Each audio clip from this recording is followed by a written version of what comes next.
Hello, I'm Pat O'Melia, and I'm the host of the Jersey City Show. Recently, we interviewed Joe Scott, the president of the Jersey City Medical Center, and Robert Luckeritz, the head of EMS, concerning the topic of the Jersey City Medical Center's contract with the city of Jersey City. What you're going to see here is a special presentation of the Med Center show, where we're splitting that 1 hour show into two parts. It's a very controversial decision that's going to be made here in Jersey City, and it impacts all of us. It is very possible when you need an ambulance, you will not be going to Jersey City. It is possible you could be taken out of your city to Bayonne or Hoboken, and that could cost you money and time. I believe it is imperative that Mayor Steve Fulop keep the contract, which is a zero amount of money contract, here in Jersey City with the Jersey City Medical Center. It's a not-for-profit. They're not looking to make bucks here. They're not buying boats or Lexuses. They're trying to give us the best possible health care we can get. I need you to call your mayor, Steve Fulop, at the city of Jersey City and encourage him to give the contract to the Jersey City Medical Center, and you're going to see why. To my right is the president of the Jersey City Medical Center, my buddy Joe Scott. Yep. To the right of him is Rob Luckeritz. Yep. Oh, man. I got that. And you, what are you doing down here, Bob? You're governmental affairs? Government affairs. But you're and EMT too, right? Yes, both departments. There was a big controversy here in Jersey City over the ambulance. Sure is. But there's more than just the ambulance involved here. But let's take the people from the start. Jersey City Medical Center has been doing the ambulance services. For 130 years. Yeah, you handled Moses. You've been doing this forever. Actually, you know, Pat, the funny thing is when there were horse-drawn ambulances, we were doing the EMS service. That's how long we've been doing this, before cars were around. Do we have any footage of that? Yeah, actually, we have some pictures. We so do? we I'd should, like to we see should it. definitely get those out, right? For that matter, in a matter of, for disclosure, the Med Center that Joe hosts every Thursday, 1 o'clock Right. in Hudson County is a sister show to the Jersey City show. Both shows are produced by the Hudson Media Group. Yep. So when it sounds like I know too much, it's because I know too much. We don't even have notes here. We don't even need notes here. That's exactly so right. you're doing it for 130 years. Yes. Actually, and uncontested, yeah. And 5 years ago, the contract came up, and we were the only bidder. But this time, it looks like we've got some competition from the McCabe Ambulance Company. Let's go back to the only bid. Sure. All those years, was there ever another competing bid? Not and did that it I am always aware go of. out to bid? You know what? I think for many, many years, we were just the EMS provider. I don't think there was actually even a contract with the city. But the last time it did go out to bid about 5 years ago. And why did it go out to bid, you know? Well, because I think the city was looking for a way to see if they could provide the EMS service. At the time, the medical center was in significant financial problems. And we were asking the city for some support to buy new ambulances and to keep the EMS service going. I think at the time, the city's option was either give it to us at what we believe is a reasonable rate to help us build the infrastructure, or to have someone else do it, and there was no other bidders out there. Now, at the time, the Med Center was in dire financial straits. Yeah, I mean, you just kind of went through an upheaval there, too. Right. The Metch was his name? Right. Metch to you. Yeah, so there were significant financial issues. We were significantly dependent upon the state. Fortunately, for the past 5 years, we've really focused on how we can turn that around, both at the EMS service and at the medical center. Now, at the time you were in financial, a lot of hospitals were in financial bad shape. They were underwater. There were hospitals folding up. Right. I mean, Bayonne Left had and declared right. bankruptcy. Christ was not doing well. They were getting ready to declare bankruptcy. Hoboken was going to declare bankruptcy. You go back, you lost St. Francis Hospital. St. Francis Hospital was lost. Greenville Hospital was closed. Now, the reasoning there was that charity care reimbursement was one of the big issues at the time? You know, I remember covering this story. You know, for a town our size, having that many hospitals, I think, was a big problem, because you couldn't get enough critical volume to really support the financial infrastructure needed. Well, actually, I read that Advocate report. Was it Navigant report. Navigant report. And actually, that said there should have been some sort of consolidation. There should have been consolidation. Actually, I think they spoke about closing Christ Hospital because it was the most antiquated of the, at that time, Hoboken University Hospital, Christ Hospital. Right. You know, we're very fortunate. We have a beautiful brand new facility. Which is the only brand new facility in Hudson County. Right. I mean, it's only 10 years old. And we're very, very fortunate, state of the art. It really is a very well-functioning facility. And we see a lot of patients at our hospital now. But at the time, I think there were way too many hospitals in Hudson County. We weren't, it was difficult for hospitals to survive in that environment. There were issues around charity care, not getting full reimbursement for charity care. I think there were issues around how the hospitals were managed. Certainly at the medical center, when I got there, there were a significant number of management issues that needed to be addressed. And we were able to do that and turn it around significantly. Well, so. I know you don't like to blow your own horn, but a lot of that was your doing, your board, absolutely. the personnel the board, you brought in. No question. No question. It was a team effort. It's a night and day difference. It's not just one person that makes those kind of changes. I mean, we went from losing $60 million to having a very healthy bottom line this year. So we're very fortunate that we were able to turn it around. Now, this year, when you put the bid in, an RFP, you zero bid that. That's correct. And you didn't just zero bid in Jersey City, you were zero bidding through the other municipalities also. This is nothing unique here. Well, yeah, I mean, I think that there's a lot of competition for EMS these days. And the landscape has changed significantly. Our competition now are these for-profit hospitals. They are out of network. And so there's a real incentive for them to see a lot of patients through their emergency department because they can charge these out-of-network rates.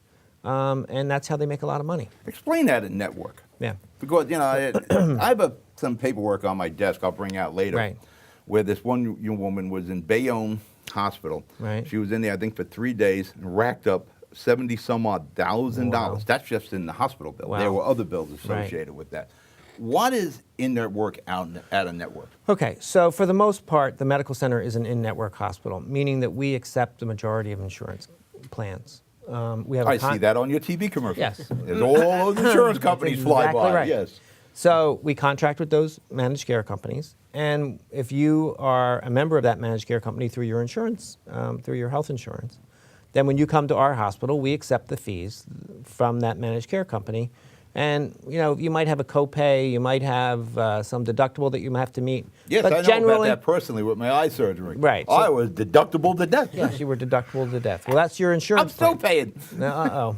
What was amazing, it almost, and it maybe that's how these profit centers work. It's almost like a pyramid program. Yeah. Because where I had the surgery done, I'll leave nameless, and they did a great job. It's just that bills never stopped.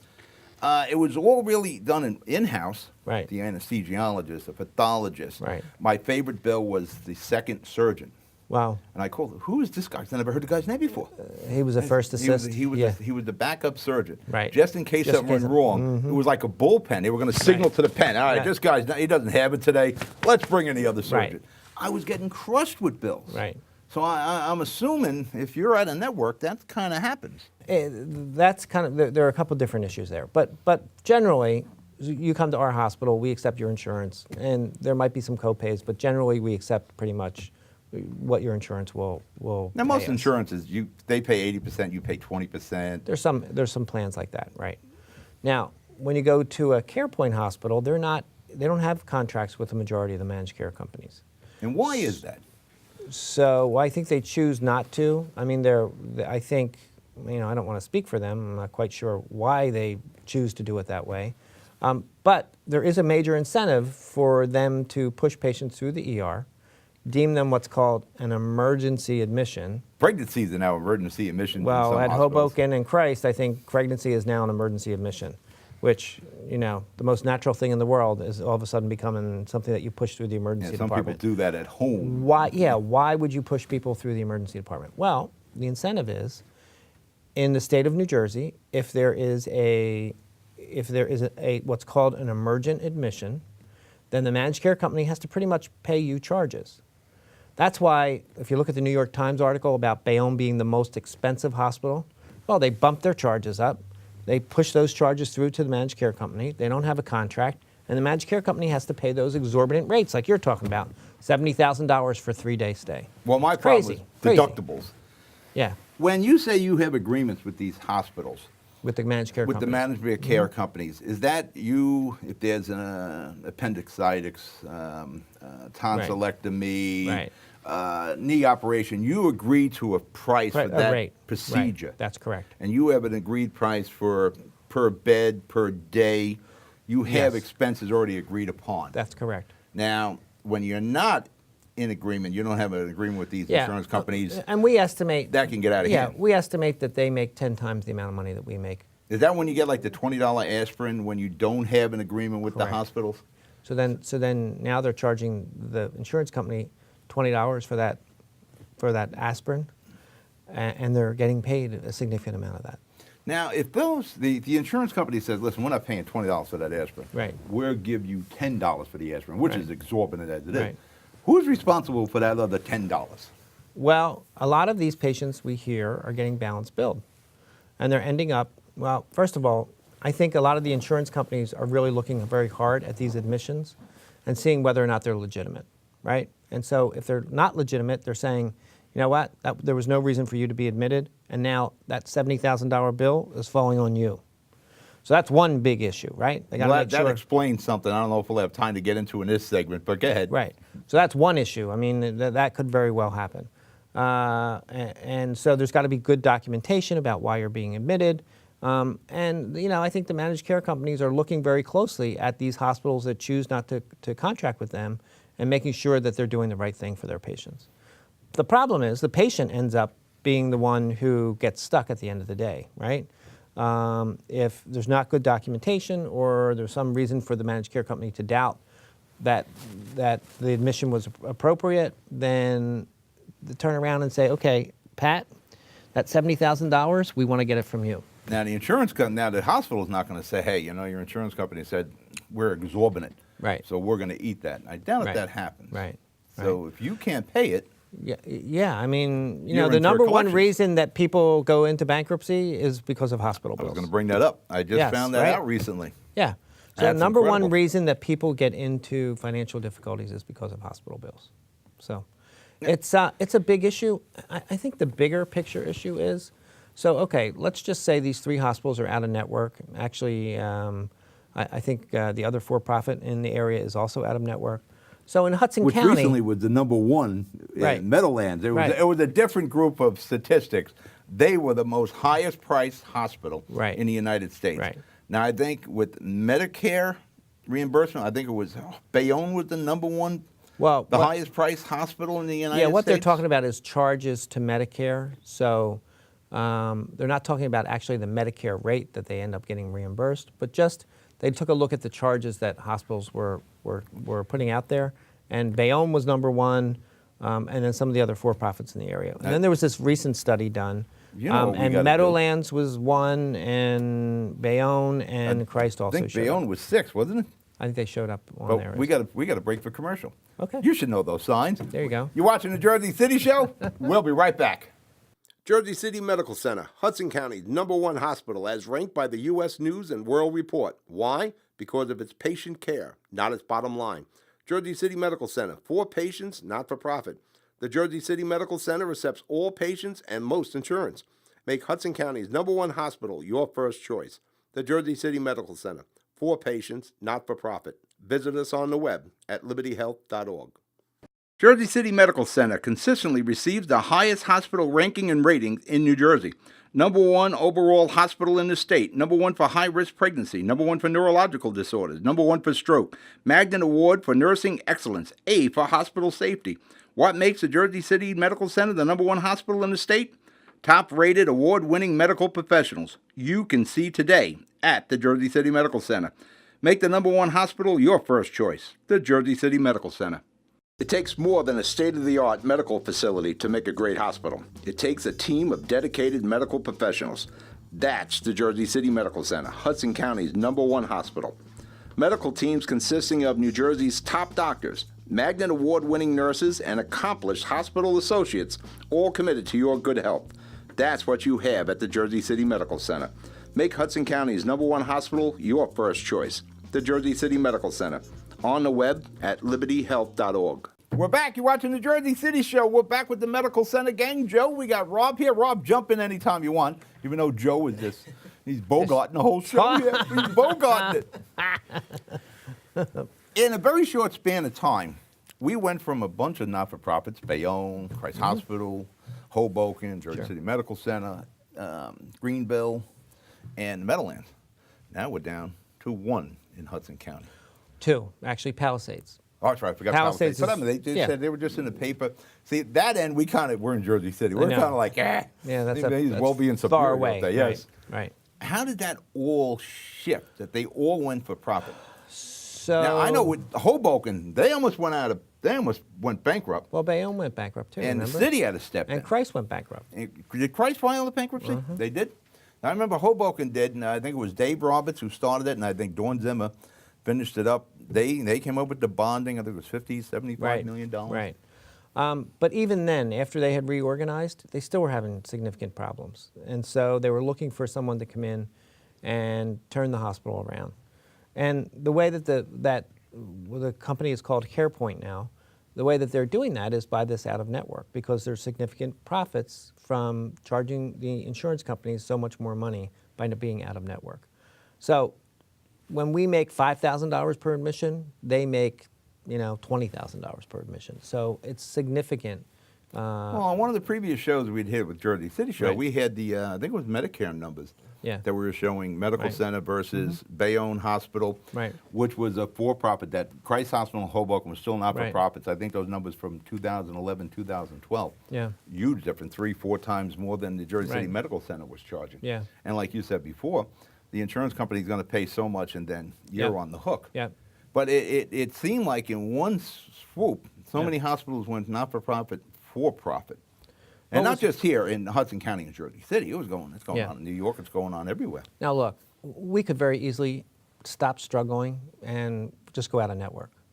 But as a not-for-profit and as a provider who really is here to serve the community, we don't believe that's the right thing to do. I mean, we've done some analysis. I can make $100 million next year by going out of network, but we're not going to do that. We're here to serve the community. We're the not-for-profit in the area, and we think the best thing for our community is to stay in network with as many insurance providers as we possibly can. Well, let's look at the finances Right. of the medical center. The money you make there, the money you receive, you reinvest it back. Yeah. You're in the process of reopening the Greenville Hospital. You We're and gonna- I were up there with the mayor Yeah. of Jersey City Yeah. recently.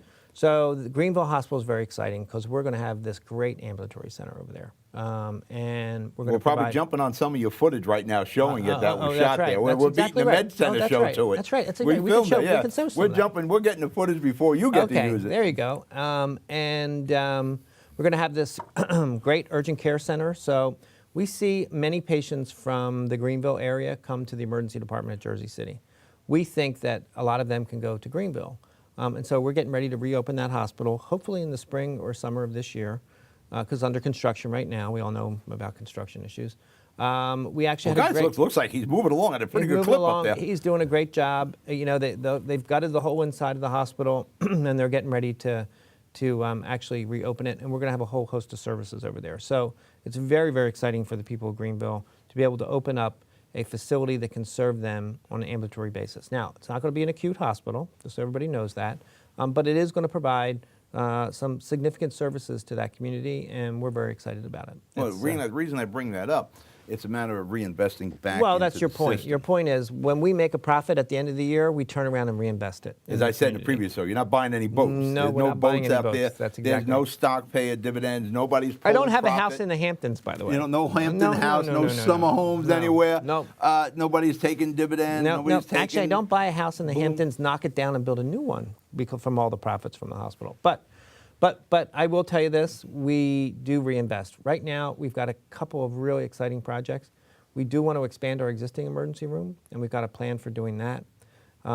We have significant expansion plans for adding private rooms to the medical center, and so we're really excited about that. But the money that we make goes into reinvesting in the community as your not-for-profit. Doesn't go into anybody's pocket. Doesn't go into It anybody's goes- pocket. That's correct. So you're talking about expanding the campus. Right. You're opening Greenville Hospital. Right. We have a new medical office building, and then we have a whole host of ambulatory sites that we're opening. We have one in the Pathmark Shopping Center near the hospital. We have one in... What do you got at the Pathmark? In the Pathmark Shopping Center, we're going to have an urgent care center and a workers' compensation center. When is that opening? That will probably open in the next 6 months, 6 to 8 months. No, I didn't see that on the Med Center show. Yep, we have, well, I not didn't- yet. Oh, you didn't talk about it. That's how I learned these Right. things. We have, at the Grove Street Pass Station, we have a women's center opening up there. In the Heights, we have some new ambulatory centers that are opening up in the Heights, including some urgent care. So we're out there really taking the monies and putting it back Your into the show's going to community. get pretty busy with all We're these. going to get very, very busy. Yeah. Now, I've seen Rob on your show before. Yes. We were talking about reinvesting into the You technology. really want to talk to him? Is that what Yeah, you're we get him in. You're talking about reinvesting in technology. Yeah. Like the ambulances, they're really rolling hospitals. Absolutely, yep. You know, in the last year, What do you what did call you them? guys... Rolling medical Yeah, intensive we care actually units. call it, the technical term for them is a mobile intensive care unit, and it really is an opportunity for us to bring the emergency room out into the community with all sorts of high technology, life-saving medical equipment. Each and every one of those ambulances costs us, well into the hundreds of thousands of dollars. That's a question we'll be coming up with, by the way, how many of those ambulances you have. But what kind of upgrades have been made into the emergency room and into those ambulances in the last year or so, Rob? Well, over the past year, we've purchased 14 new ambulances. We've made sure that all of our new ambulances are a little bit heavier duty than a lot of other ambulances that you would see on the streets. Well, they are Jersey City streets, so yes, it's good that you put some heavy-duty suspensions in there. We work with both our basic life support and our advanced life support staff out. Real quick, what is that? What's the difference between basic life support and advanced life support? Sure. So the basic life support is actually what we were talking about earlier, the contract with the city of Jersey City, which is the ambulances that we have out there that are staffed with 2 emergency medical technicians. Their role is to transport patients to the hospital, provide life-saving care, backboarding, oxygen administration, defibrillation. In contrast, our advanced life support, which is our paramedics, so we have 2 paramedics on every ambulance. They have a much higher level of care. Each and every one of our paramedics goes through 2 years of schooling. They carry equipment to do intravenous lines, breathing tubes, over 42 different life-saving medications. They're in constant contact with the physician. We have multiple cardiac monitors on every one of our paramedic units that can communicate directly with the cardiologists at the medical center. So truly it is bringing the physician, bringing the emergency room out to the community. How can I tell the difference between the ambulances? What is basic and what's advanced? Marked? They're not marked. Okay. You can't tell the difference from the outside. But sometimes you'll see 2 ambulances on one call. Doesn't necessarily mean that there's 2 patients. Our paramedics are in one ambulance and our basic life support is in another ambulance. Well, let me jump one thing on the through television and medical center, all the TV shows, ER, you got the idea that the ambulance is zooming out of a garage in the hospital. You got to call, code blue on Gray Street or whatever. These guys all jump in the ambulance and off they rush out. The garage door opens. It's like the friggin' Batcave. They shoot it, but that's not the case, is it? No, it's not the case. We move our ambulances around all day long. We have our one facility down on Montgomery Street, which is where we do house a lot of the ambulances. But our crews come in the morning, they pick up all of their equipment, they get into their ambulances, and we post them at 14 different locations around the city of Jersey City. And we move them around all day long, depending on where it is that a computer system that we have. Shell game going on. It is, it really is. And I give our dispatchers a lot of credit. I've sat up there, and I'm not a dispatcher originally by trade, I was a paramedic. But I look at what they do, and it truly is amazing to see them shuffling, just as you said. Now I spot them. I didn't. When you rode by and you seen the ambulance on on Hoboken Avenue or sitting on Franklin Street or was up on Hague, yeah, you thought the guy was having some donuts or he's reading the paper, he's goofing off. No, he's not. He's waiting for a call. Yep. How do they know when this call is coming? Well, we use a computer model that we invested in back in 2006. At the same time, the medical center was going through a lot of difficulties, and everyone across the hospital was looking to see how could we be more efficient, how could we do a better job of using our resources. And from the EMS department perspective, we figured that we wanted to see if there was a better way we could put ambulances on the streets. In the past, we used to just move them geographically. So we'd put, as they became available, one in the north and one in the south and one in the east, and then we would kind of stack those on top of each other as we got more and more units on the road. What we do now is we actually use a computer model that we invested in back in 2006 that looks at historical data, looking at calls that have happened in the past, and can predict where it is that the next call is going to occur. pretty accurate too. It is. You know, I got to see. Is it kind of like a simulation where you see because I've been to a few of the meetings with you where you mentioned Newport. You have ambulances stashed down in Newport from like 7 a.m. to 5 o'clock. Right. That's when Newport's hopping. All the people are there for work. But after 5, they start going into the path and they're going back to Hoboken and New York, wherever the hell they come from. They're not here in Jersey City. We need to get you in to see the blob. Yeah, I got to shoot that. I'm surprised we never filmed that. Yep. But then you pull those at 5 o'clock or so. not You're all of pulling them. We those pull some of ambulances. them. We don't need as many downtown. Well, that's right, because there's the least amount of people. So you're moving them up to the Heights now, or into Greenville, or into West Side, where some of those people, because there are a few people that work in Jersey City and work in Newport and actually live in Jersey City, you move them back into other parts of the city where people are at home now at night. Yeah, you know, it really makes sense. You know, when we implemented the system, it was kind of a little bit difficult for some of us that have been doing this for a number of years, because traditionally in the past, you're used to just kind of putting ambulances in stations. And so, but once we kind of looked at the system, it made sense. You know, unlike a fire department, for example, that's responding to buildings that have a chance of catching on fire regardless of time of day, you know, buildings don't move, but people do. And people are creatures of habit. So we needed to move the ambulances all day long based on where the people were going to be, not where the buildings were going to be. So that's why we use a very different deployment model, and we're constantly moving them to where it is that the people are going to be at any given moment. Contact Mayor Fulop. Tell him, go to Jersey City Medical Center. Go to my website. Give me some emails. Tell me what you think. Support the Jersey City Medical Center. For Joe and Rob, I'm Pat O'Amelia. I'll talk to you during the week. Good night. Take care.